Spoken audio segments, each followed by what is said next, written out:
Welcome to round 3 of the Parenting Roundabout podcast for the week of January 13th. I'm Catherine Haleko, and I'm here with Terry Morrow. Hello. And Nicole Eridix. Hi there. We're moms of teens and young adults, and when it comes to parenting, we've been there, done that, bought the t-shirt.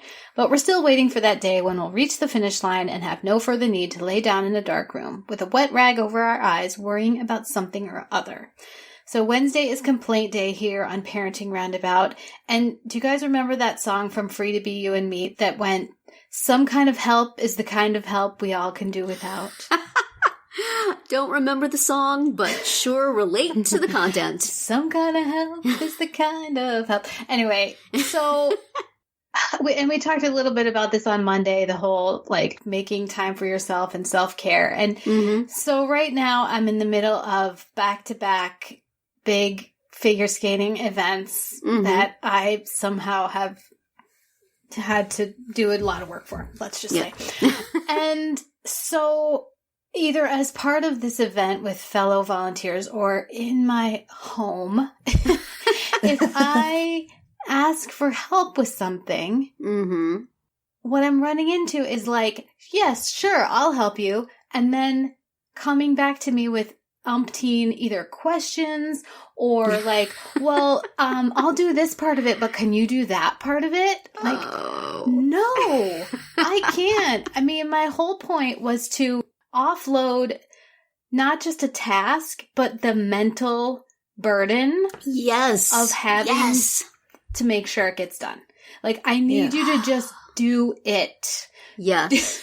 Just, like, I asked we had to, for one competition, we had to bring something for the bake sale. So I'm like, ask my husband, please, who had nothing to do, let me just say, can you please just make something for the bake sale?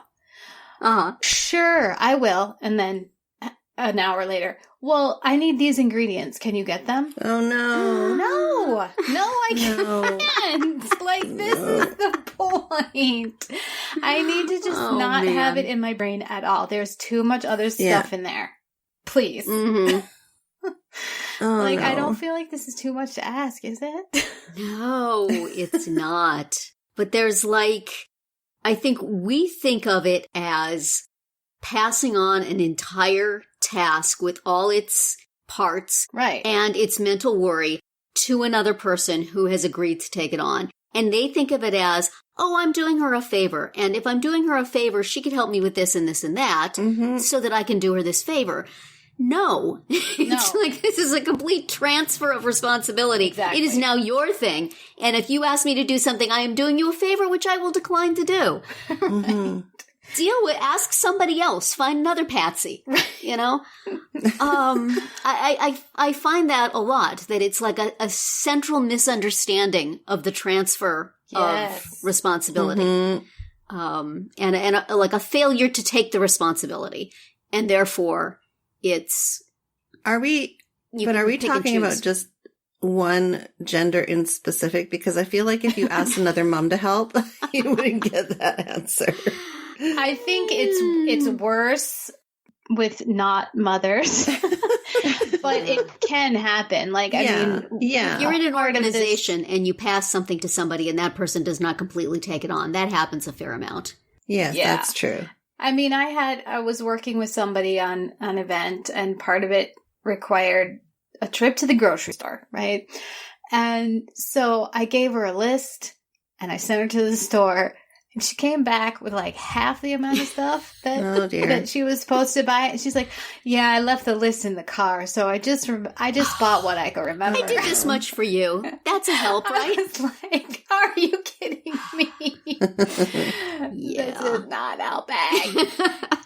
I mean, she knew that she was going to go back to the store again. Like, that was already part of the plan. So she just figured she would just get it all. Whatever she missed, she would get on the second trip, which is fine. But then I had to sit and worry for the 2 days between the two grocery trips that she would not bring the list in a second time. Oh, no. Yeah.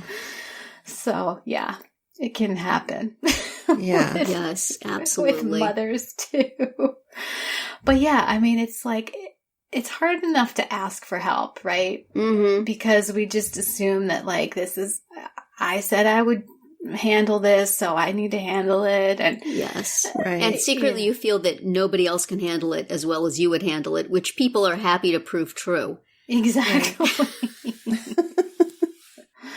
But it's really all about that mental burden. Like, that is the part I'm going to offload. It's like, yeah, it takes you an hour or whatever to bake the stuff for the bake sale. Mm-hmm. But it takes me, 3 days of worrying that it's going to get done or not.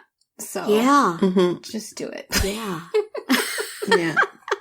I have no luck offloading that part of it to Me anybody neither. in my life, whether related or, outside. Right. I always, the responsibility and worry part always hangs on. And this is why I hate it. Like, really bad senioritis when it comes to all of the volunteer stuff, because or like the board that I was on, which was not schools, kid related, but, until I was fully cycled off the board, there was just no way to not have that be a nagging thing in my head. Right. And now it's that for the skating stuff until she graduates. Right. And then I'm off the hook, and I won't feel, relieved of that responsibility until that happens. Right. So consequently, I have senioritis. But I mean, that stuff you will eventually outgrow. She will eventually leave, and some other sap will have to take that on. But like family stuff, you never can. No. I mean, there's been things I've tried to deliver to my husband, but then he doesn't treat them with the same urgency that I do. I mean, my feeling is, I want this done so I can stop thinking about it. And his feeling is, well, yeah, I'll do that when I have a chance. No, I'm giving this to you, and I want you to take the worry also and all the responsibility, and then I want you to do it exactly like I want you to do it right now. Mm-hmm. Read my mind. Do this thing. So, I mean, I am part of the problem, I think, because I sort of offload it to somebody else, but I retain oversight, which means that I never really get rid of it. Then you can't. And then if I do get rid of it and it's done in a way that is not the way I would have done it, it always bothers me. Mm-hmm. See, I get into situations where if I offload something to my partner, my spouse, he makes it like 1,000 times bigger than what it has to be.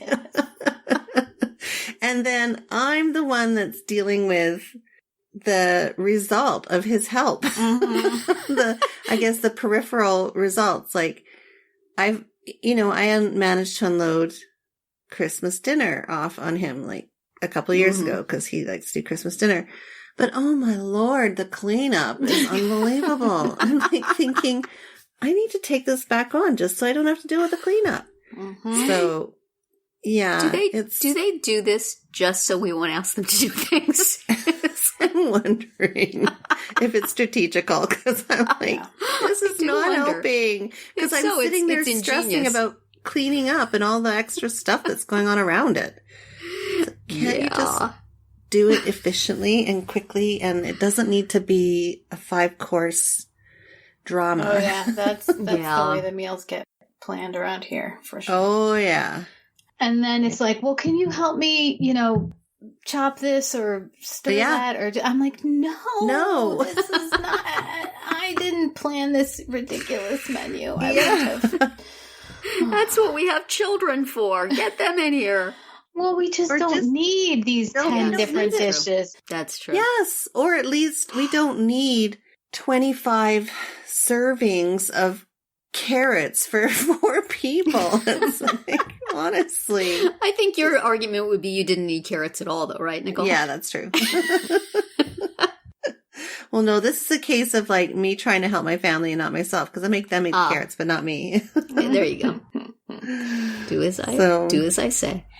Yeah, I mean, I think part of the problem, at least for me, is that I still want things done the way I would do them. Mm-hmm. I just want somebody else to do them and to feel that they need to be done that way. You know, Right. I just want I want a hive mind and I want to pass it off to another worker bee, but to do exactly the same thing I would do, which is maybe not fair. Even though obviously the way I want it done is absolutely right and anybody should be able to see that. Part of letting it go is, okay, you know, go make your mistakes, go screw it up. It's not my problem anymore. And that is really, really hard. Yep. I am not good at that. I wish I was. I would love to be. How does one do that? How does one stop caring about the way things are done? If anyone out there finds out, let us know. Well, the one thing that y'all can help us out with that we will appreciate is by listening to this podcast on a regular basis. Yes. So please do that. And that's it for today's round 3. Tune in tomorrow and we'll obsess about kids' shortcomings and then come back on Friday to see what we've come up with for our Roundabout Roundup picks this week. Find all our episodes at parentingroundabout.com and talk back in the comments there, on our Facebook page, or on Twitter, where you'll find us at Roundabout Chat.